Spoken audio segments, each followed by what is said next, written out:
이 감사주의를 맞이해서 이 설교의 제목을 독특하게 잡았습니다. 그것은 감사는 기적의 불씨입니다. 이 감사가 얼마나 우리에게 큰 축복을 몰아오는지, 이 감사하는 사람에게는 날마다 때마다 기적이 일어납니다. 여러분 모두가 넘치는 감사를 통해서 살아가는 인생길에 험난하고 고통스러운 삶의 모든 아픈 상처들을 깨끗하게 치료하는 기적을 맛볼 수 있기를 바랍니다. 기적은 감사하는 사람에게 일어납니다. 반대로 원망과 불평하는 사람에게는 기적이 아니라 실패와 저주가 그 사람의 선물로 주어질 겁니다. 마귀는 불평하는 사람들을 마음대로 짓밟습니다. 이 마귀는 불평이란 원망이란 것을 가지고 와가지고 사람들을 망하도록 만드는 겁니다. 이 말씀이 성경에 그대로 있습니다. 여러분, 성경은 살고 죽는 생명의 기준점이 됩니다. 죽느냐 사느냐, 성경대로 모든 것이 이루어집니다. 고린도전서 10장 10절에 보면 그들 가운데 어떤 사람들이 원망하다가, 여러분 뭐하다가? 원망하다가. 원망과 감사는 정반대지요. 원망하다가 멸망시키는 자에게 뭐하였나니? 멸망하였나니. 멸망시키는 자를 알아야 됩니다. 멸망시키는 자가 누굴까요? 사탄입니다. 아무나 사탄은 멸망 못 시킵니다. 원망하는 사람을 찾아가지고, 아니면 원망거리를 여러 사람들에게 던져줬는데 그 원망거리를 딱 잡는 사람을 사탄은 멸망시킵니다. 우리 같이 고린도전서 10장 10절을 읽어보도록 합니다. 그들 가운데 어떤 사람들이 원망하다가 멸망시키는 자에게 멸망하였나니 너희는 그들과 같이 원망하지 말라. 자, 따라합니다. 원망하지 말자. 원망하면 멸망시키는 자가 멸망시킨다. 자식이 부모에게 불평하고 원망하는 자식치고 잘 되는 거 없습니다.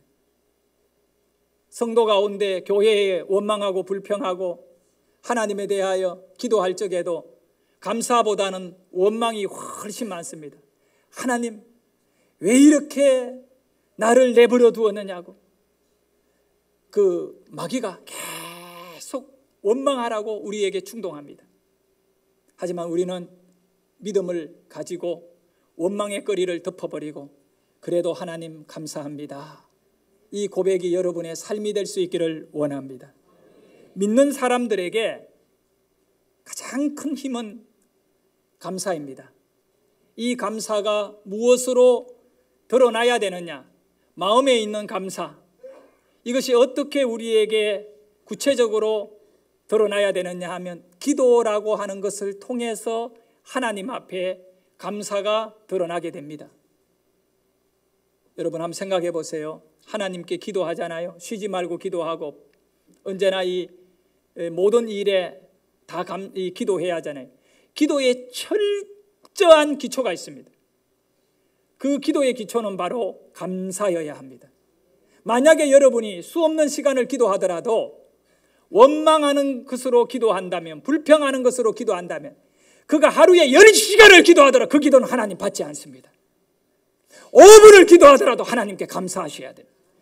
기도의 진정한 능력은 감사합니다. 왜 그러냐 하면 기도를 하기 시작하면 다니엘서에 보니까 하나님이 천사를 보내줘요. 기도 시작하면 하나님이 천사를 보낸다니까. 믿으시는 분만 아멘 하세요.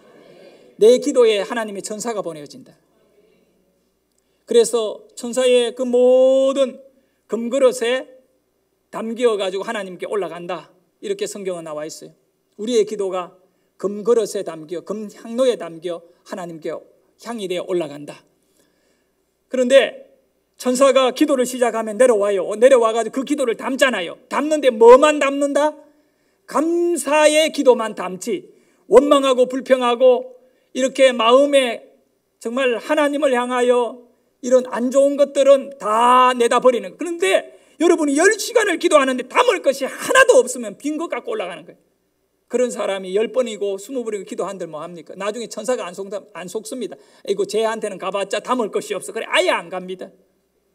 사랑하는 여러분, 여러분의 인생에 천사가 보내어지는데 언제 보내어진다고요? 기도할 때. 예. 그래서 천사가 우리에게 일할 때 기적이 일어나는 거예요. 그래서 오늘 또 하나님께서 우리의 예배 속에 우리의 기도를 받으시고 찬양을 받으시되 감사의 찬양을 드리고 감사의 기도를 드리고 감사의 예배를 드릴 때 하나님의 천사가 우리의 예배를 진정으로 기쁘게 받아서 하나님께 올려질 때 우리 모두의 인생에 치료와 축복이 일어납니다. 그래서 오늘 골로새서 3장 15절에 보면 그리스도의 평강이 너희 마음을 주장하게 하라. 우리 마음을 뭐하게 하라? 주장한다가 하면 이끌어간다는 말이에요. 그리스도의 평강이 우리의 가슴 속에 생수의 강이 되어 흐르게 하여야 하는 것입니다. 그러면 그 강줄기를 마귀가 막지 못할 것입니다. 살리는 강으로 흘러야 됩니다. 예수의 평강이 우리의 마음을 주장하게 해야 합니다. 자, 여러분, 평강이 있습니다. 평강. 그런데 원망하는 마음에 평강이 있을까요? 없습니다. 불평하는 사람에게 평강이 있을까요? 없습니다. 여러분이 정말 하나님께 감사하셔야 돼요. 그러면 주님께서 여러분의 그 감사하는 마음에 찾아오셔서 여러분의 인생을 평강으로 넘치게 해 주실 것입니다. 그러면서 이 15절에 보면 바울은 너희는 또한 저와 여러분은 감사하는 자가 뭐하라고요? 되라 명령인 겁니다. 옆에 분에게 이야기합니다. 감사하는 자가 되세요.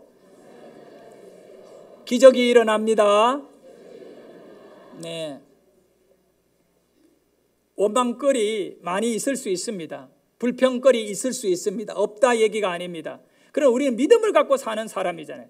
예수님의 평강이 나를 주장하게 하는 그 능력이 어디에서 오느냐 하면 감사할 때 오는 겁니다. 4가지 불가사의한 일이 있습니다.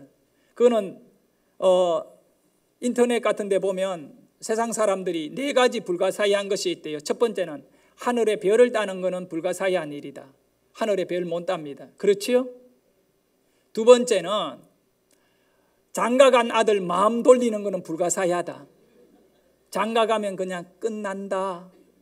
장가간 아들 불가사의. 우리 백인숙 권사님 현성이 옆에 앉아 제 장가가면 끝나요. 딸이 있으면 다행히 사위 마음 돌릴 수 있지만 도춘희 권사님이 최고야. 딸이 많아가 사위들 우리 김영삼 주사가 얼마나 도 권사님을 잘 섬기는지 몰라. 그게 다 딸 부자가 최고예요. 권사님 너무 형성이 의지하지 말고 예수님 의지하고 남편 의지하세요. 남편 의지. 그런다고 현성이 정신 차리고 잘해줘. 자, 여러분, 장가간 아들 마음 돌리려고 하지 마라. 불가사의하다. 세 번째는 스님 머리에 삥 꼽는 거는 불가사의하다. 아무리 꼽아도 흘러내린. 네 번째는 퇴직한 남편 계속 존경하는 일은 불가사의하다. 남자들이요, 정신 차리세요. 퇴직하는 순간에 부인이 존경하지 않음을 아시고 그때부터 알아서 기셔야 됩니다. 안 좋게 날라면 알아서 바짝 기세요. 네. 자, 그런데 저는 5번째로 불가사의한 일이 있습니다. 그건 뭐냐면 다친 마음에 은혜 받는 일은 불가사의하다. 마음이 닫혀 있는 분은요, 은혜 못 받습니다. 예. 마음이 닫히면 예배에 오는 여러분에게 마귀가 하는 일이 있고 성령이 하는 일이 있습니다. 성령님은 여러분의 마음의 문을 열고자 분주히 여러분의 심령에 놓고 하십니다. 하지만 마귀는 여러분에게 고린도전서 10장 10절과 같이 원망함으로 멸망시키는 자에게 멸망받았으니 너희는 원망하지 말라. 성령은 우리에게 그렇게 말하지만 멸망하는 자 마귀는 교회 오는 순간부터 주차 문제에 마음에 불편을 주고 원망의 꼴이 이 교회는 주차장이 왜 이래 좁아 뭐 이런 거 있잖아요. 그리고 사람 문제 또 여러 가지에 있어서 여러분을 원망하고 불평하도록 마귀도 계속 일합니다. 여러분보다 훨씬 더 열정을 갖고 마귀가 일합니다. 그 마귀에게 이제 지면, 원망하기 시작하면 오늘 여러분의 예배는 하나님의 은혜가 여러분의 심령을 적시지 못합니다. 그리스도의 평강이 여러분을 주장 못한다는 거예요. 그래서 예배의 생명은 마음문이 열려지는 겁니다. 마음문을 열려면 어떻게 되냐? 원망의 거리와 불평의 거리를 완전히 오늘 이 시간에 감사로 대처하시기를 바랍니다. 주님 감사합니다. 우리 고시복 집사님 지금 일산 안병원에 이렇게 계십니다. 입원해가지고. 그래서 제가 신방을 갔는데 걷지도 못하시고 누워만 계셔요. 제대로 못 드시고 호스피스 병원에서 이제 천국 갈 날을 기다리고 계시는데 그 아프고 그 힘든 가운데에도 말도 잘 알아듣지 못하는 가운데에도 저를 보고 우리 서석순 집사님에게 뭐라고 계속 말합니다. 목사, 우리가 전부 다 과연 이 집사님이 무슨 말씀을 하실까 관심이 모아졌어요. 그리고 서 집사님이 이렇게 들으시고 하는 얘기가 이겁니다. 목사님 잘 해드리래. 그게 왔으니까 먹을 거 챙기고 본인 못 먹으면서 병문안 온 나 챙기라고. 여러분, 우리 고시복 집사님 교회 와가 예배 드리고 싶어가요. 여기 앉아서 한번 예배 드리는 것이 소원입니다. 그러나 이제 누우셔서 못 일어나십니다. 여러분 어떻습니까? 오늘 이렇게 건강하게 걸어 나올 수 있잖아요. 이 예배함이 얼마나 귀한 은혜이고 복입니까? 감사를 가지셔야 돼요. 이 감사의 마음을 갖고 예배하면 그리스도의 평강이 여러분을 주장할 것입니다. 멸망시키는 자가 여러분에게 힘을 쓰지 못합니다. 오늘날 수많은 사람들이 이 멸망시키는 자에게 결박되어 가지고 영적인 방향타를 마귀에게 넘겨주고요. 그렇게 살아가는 우리의 연약함이 너무 많습니다. 여러분, 기독교 신앙의 가치는 능력과 은혜는 어디에 오느냐 하면 내 인생의 앞날을 현재와 미래를 예수님이 끌고 간다는 걸 확실히 믿는 것입니다. 믿음 없는 사람은 자기 인생을 자기 손으로 잡고 가야 됩니다. 그 방향타가 예수님이 아니라 믿음 없으니 누가 책임져야 돼요? 내 자신입니다. 여러분은 하나님께서 여러분의 인생의 방향타를 잡고 있음을 신뢰할 수 있기를 바랍니다. 그러니 하나님께 감사해야지요. 내가 끌고 간다면 얼마나 힘들겠습니까? 하나님이 내 인생 끌고 가고 하나님이 우리 교회 끌고 가고 하나님이 여러분의 가정을 끌고 가시는 겁니다. 신뢰하고 맡기십시오. 고난과 시련이 여러분에게 주어진다 하더라도 우리는 끝까지 하나님이 인생의 방향타를 잡고 있음을 신뢰하고 주님에게 감사를 선포할 수 있기를 바랍니다. 사진 한 장을 한번 볼까요? 여러분의 모습입니다. 오늘 비가 내립니다. 오늘 잠잘 곳이 없습니다. 오늘 먹을 것이 없습니다. 정말 처량합니다. 그런데 은혜가 있습니다. 저 내리는 소나기, 저 폭우 속에 주님의 손은 나를 덮고 있습니다. 감사하셔야 됩니다. 하나님, 많이 힘듭니다. 하지만 감사합니다. 제가 20년 목회를 했습니다. 이 새한양교회를 개척한 지가 20년이 지금 지나고 있습니다. 20년 동안 수많은 성도님들을 섬겼습니다. 만났습니다. 그들의 인생을 돌아보면서 두 가지로 딱 나누어집니다. 감사하는 분들과 원망과 불평 속에 살아가는 분들 다 보입니다. 그런데요, 그들의 종국을 저는 알고 있습니다.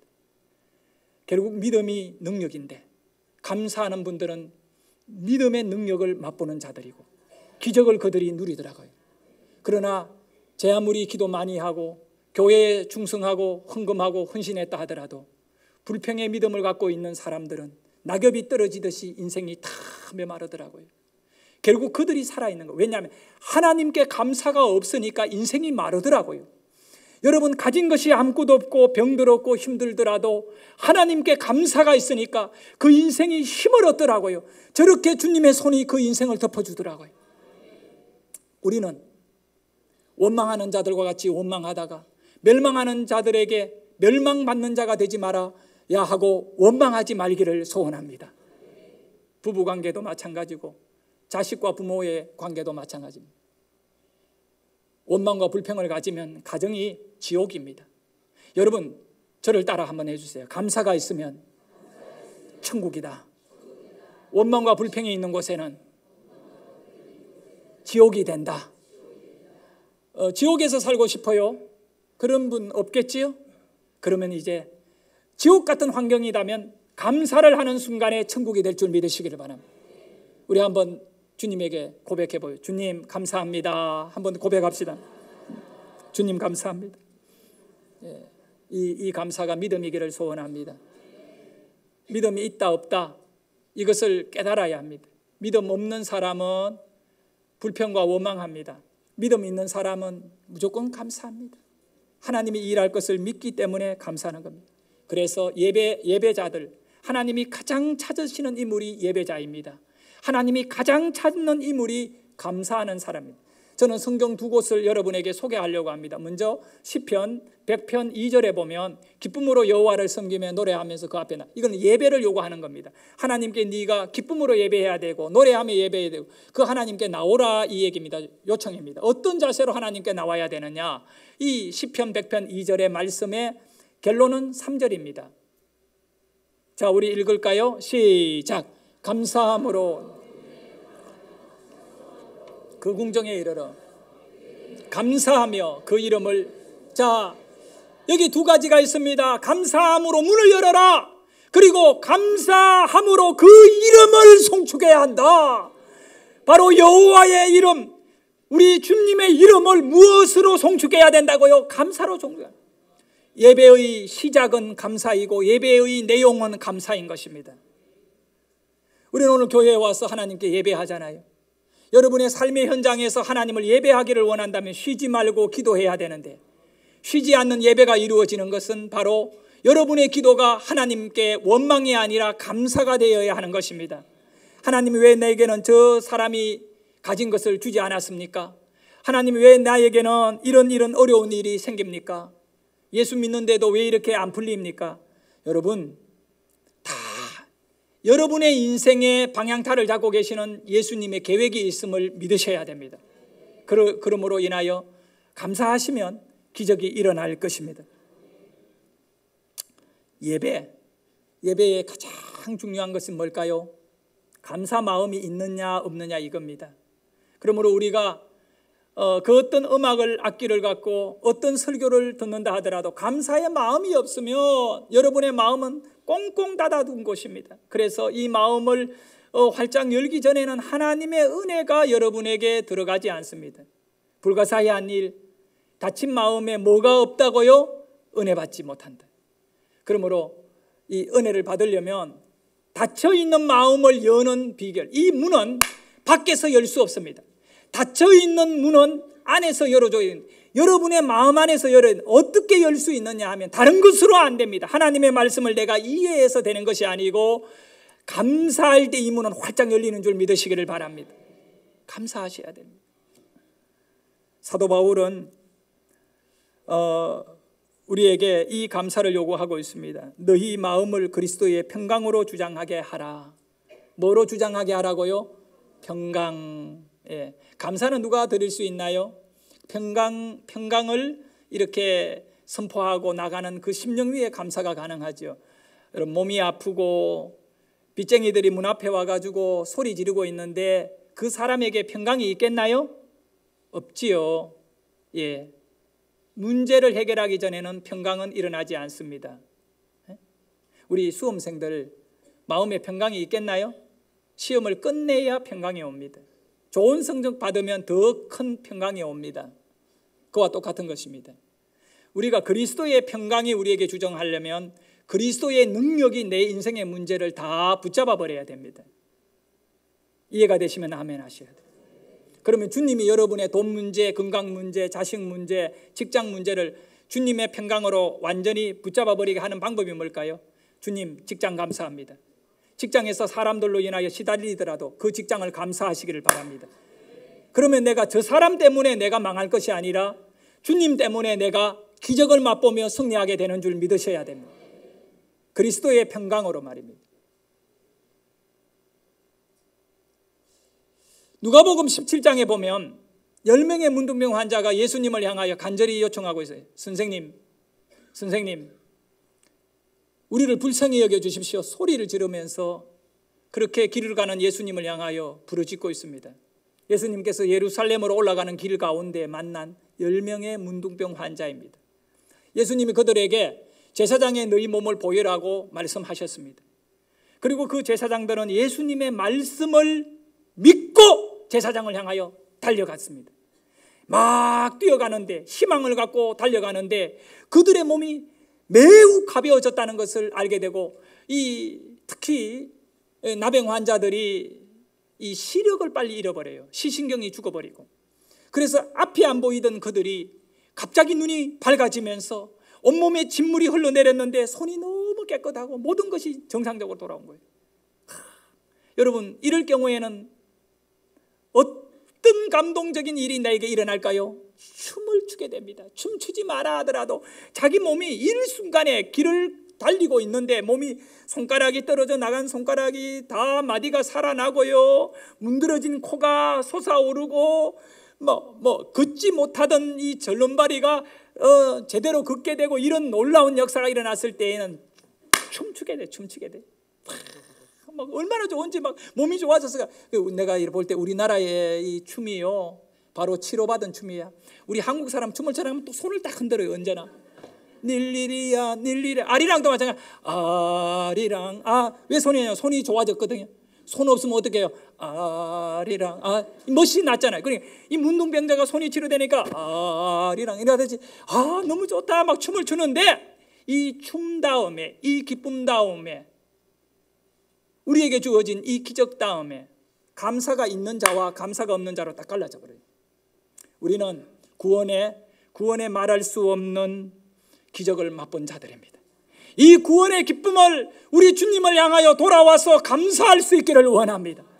9명이 그대로 제사장에게 달려가고 자기 집으로 돌아가고 다 갔습니다. 자기 갈 길을 갔습니다. 그러나 한 명의 사마리아인, 치료받았던 그 기쁨을 그대로 누르고 누구에게 달려왔느냐? 예수님에게 달려와가 예수님의 발 앞에 엎드렸대요. 그리고 눈물로 주님에게 감사합니다라고 울고 있습니다. 그 기쁨이 폭발적인 눈물로 흘러내리고 있습니다. 그럴 때 우리 예수님이 하시는 말씀이 있습니다. 우리 한번 내용을 읽어볼까요? 누가복음 17장 16절입니다. 예수의 발 아래 엎드려 감사하니 그는 사마리아 사람의 17절 읽습니다. 예수께서 대답하여 이르시되 10사람이 다 깨끗함을 받지 아니하였느냐? 그 9은 어디 있느냐? 9은 감사할 줄 모른다는 것입니다. 10명 가운데 예수님이 하신 말씀입니다.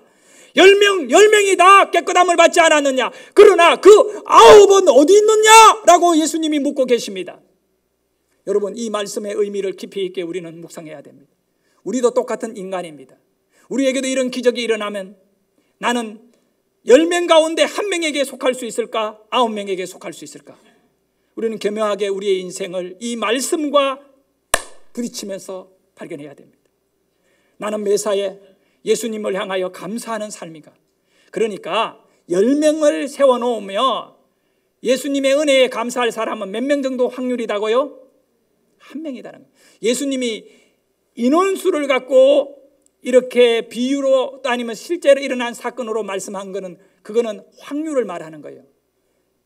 자, 씨 뿌리는 비유, 밭 종류가 몇 개예요? 4개 가운데 열매 맺을 확률은 얼마예요? 하나. 그럼 몇 분의 몇이 열매를 맺지요? 4분의 1입니다. 4명 가운데 1명이 구원을 받는 거예요. 좋은 열매를 내는 거예요. 전도도 해보면 한 4명 정도 이렇게 열심히 하면 1명 정도 교회에 와요. 이 4분의 1 확률.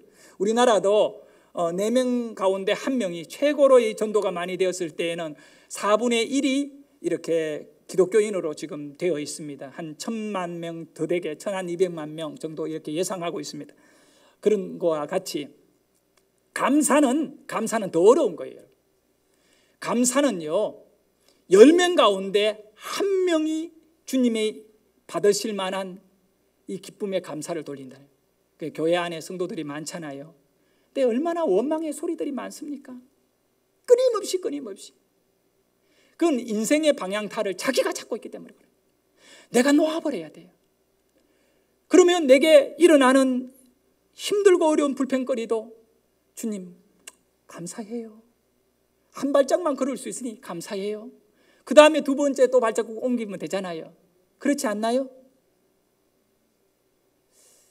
우리 모두가 이 힘든 10명 중에 1명의 주님에게 믿음의 인정이 이루어질 수 있는 이런 영적인 도전을 우리 스스로가 멈추지 않기를 소원합니다.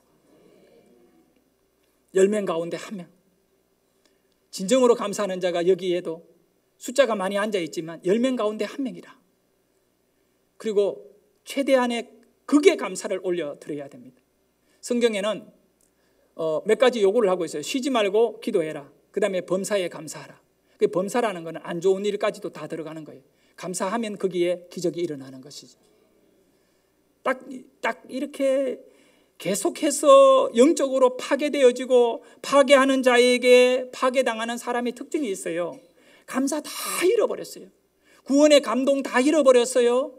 영적인 신령한 교제 감사 다 잃어버렸어요. 성도를 봐도 감동이 안 일어나고 그래요. 이거를 다 오늘 치료를 받기를 주의 이름으로 축원합니다.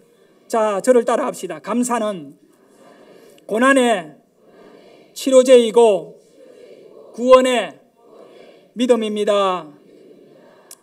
자, 예수님은 어떤 사람을 찾고 계시나요? 누가복음 17장에 그 9은 어디 있느냐? 다시 감사함으로 나오기를 원하잖아요. 예수님은 누구를 찾고 있나요? 감사하는 사람을 찾고 있다는 거예요. 오늘 여러분이 정말 감사의 마음으로 하나님 앞에 내가 세워지기를 원한다면 오늘 주님 여러분 만나게 될 것입니다. 주님이 여러분을 치료해 주고 그것이 바로 이 골로새서 3장 15절에 말하면 그리스도의 평강이 너의 마음을 주장하게 하라. 여러분의 마음을 예수가 주장하는 은혜로 인하여 그들이 승리하는 영적인 승리자 10명 중에 1명에 들어갈 수 있는 이 축복을 여러분 누리시기를 바랍니다. 제가 항상 이 추수감사절이 되면 한 편의 시를 여러분에게 소개했는지 아는지 모르겠어요. 예, 김현성 시인의 가을의 기도. 제가 작년에도 이거 소개했고요. 그런데 여러분은 잊어버리는데 큰 은사가 있어서 저는 감사해요. 또 알면 좋겠지요. 이분이 쓴 시입니다. 가을에는 기도하게 하소서. 우리 여러분이 한번 시인이 되어 한번 읽어봅니다. 시작. 기도하게 하소서. 낙엽들이 지는 때를 기다려 내게 주신 교묘한 모국어로 나를 채우소서. 가을에는 사랑하게 하소서. 오직 한 사람을 위하여 이 비옥한 시간을 가꾸게 하소서. 가을에는 홀로 있게 하소서. 나의 영혼 굽이치는 바다와 백합의 골짜기를 지나 마른 나뭇가지 위에 다다른 까마귀 같이. 아멘. 이 까마귀가요, 입이 무성하고 좋은 환경이 아니라 그 모든 시련의 골짜기도 지나고 이래서 마른 나뭇가지에 탁 살아서 다다라 있는 까마귀 같이 이 가을을 기도의 계절로 내 영혼이 굽이쳐 흐르는 하나님을 열망하는 그런 시간들로 이렇게 채우게 된다. 그런데 똑같은 가을을 정현종 시인은 이렇게 시를 썼습니다. 가을, 제목이 아주 독특합니다. 가을 뭐요? 원수 같은 가을. 이 정현종 시인은 아주 유명한 시인이죠. 그런데 이분이 인생의 삶을 이렇게 보면서 정말 가을, 원수 같은 가을은 시가요 너무 깊이 있게 잘 쓴 시예요. 이 가을을 죽음을 앞두고 있는 상태의 개울을 앞두고 있는 노년, 늙은 늙은 몸뚱아리를 가을로 비교한 거예요. 이제 한 발짝만 더 디디면 겨울인 거예요. 죽음인 거예요. 그래서 이 정현종 시인의 가을 원수 같은 이 시와 가을 기도하는 이 계절 가을, 이거는 큰 차이가 있는데 한번 이 정현종 시인의 시를 한번 보도록 합니다. 가을이구나, 늙었구나, 이 얘기입니다. 죽게 됐구나, 빌어먹을 늙음. 우리의 정신을 고문하는 것, 우리를 무한 쓸쓸함으로 고문하는 가을. 이 늙음은요, 질병은, 죽음은 우리를 고문한대요. 원수 같은 인생의 가을을 지금 이야기해요. 자, 볼까요? 그 다음에 나는 이를 깨물고, 이 하면 절절이요, 우리의 상태잖아요. 이를 깨물고 정신을 깨물고 감각을 깨물며 너에게 살이를 느낀다. 죽음 앞에 다가가기 싫으니까 막 이를 깨무고 정신을 깨무고 감각을 깨무며 살이를 느끼지만 가을이여 원수 같아. 그렇습니다. 사랑하는 여러분, 분명히 정말 인간이 갖고 있는 질고를 시로 표현했습니다만, 그러나 우리는 이 똑같은 시간 가을을 겪으면서 빌어먹을 가을로 살 것인지 아니면 기도하는 가을로 살 것인지를 오늘 여러분의 믿음이 선택하게 됨을 믿으시기를 바랍니다. 기도하는 가을이 되시기를 바랍니다. 날씨가 영하 2도 3도로 뚝 떨어졌습니다. 그래도 새벽에 깨어 기도하러 나오는 분들은 하나님께 감사하고 싶어 나오는 것입니다. 내가 살아있으니 나가서 기도하자, 감사하자. 할렐루야. 옆에 분에게 이야기합니다. 기도하는 가을이 되시기를 바랍니다. 어떤 분이 감사의 기도라고 하는 글을 쓴 것을 여러분에게 소개하고 말씀을 마무리하겠습니다. 주님, 때때로 병들게 하심을 감사합니다. 그로 인해 저의 연약함을 깨닫습니다. 가끔 고독의 수렁에 던져주심을 감사합니다. 그곳에서 주님을 만납니다. 일이 계획대로 되지 않아서 감사합니다. 실패를 통해서 저의 교만을 발견하게 됩니다. 부모와 자식들이 짐이 되는 것을 감사합니다.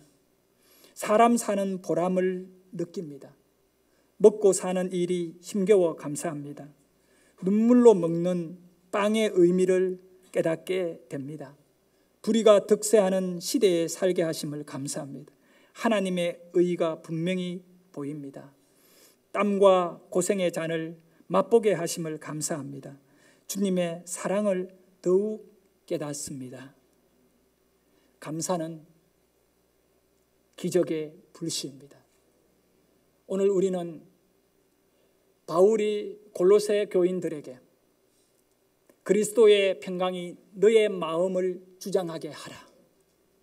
그러므로 하나님께 감사할지어다. 우리가 예수의 평강이 있지 않으면 우리는 나병 환자같이 하루도 편하게 살 수 없습니다. 원망거리가 널려 있는 것이 사실이거든요. 다 부족합니다. 나도 부족하고 여러분도 부족합니다. 하지만 우리의 마음에 그리스도를 주인으로 내 인생의 방향타를 주님으로 받아들이면 주님 이제 감사합니다. 수고하고 무거운 짐진 자야 내게 나오라. 내가 너를 쉬게 하리라. 이제 네가 네 인생의 방향타를 잡지 마라. 주님이 내 인생의 방향타를 잡아주심에 천국까지 가는 그날까지 실수 한 채 하지 않으시고 나를 도와주시는 그 주님을 감사하시기를 바라고, 여러분 감사하면 또 감사의 기도를 드리면 기도에는 원망과 불평은 하면 안 돼요. 왜냐하면 하나님이 받으시는 거기 때문에. 그러면 하나님이 뭘 보내주신다 그랬지요? 천사를 보내주십니다. 하나님의 천사가 여러분에게 여러분을 돕고 기적을 일으키기 위해가 수없이 보내어지는 그런 기도의 용사가 되기를 주의 이름으로 축원합니다. 기도드립니다.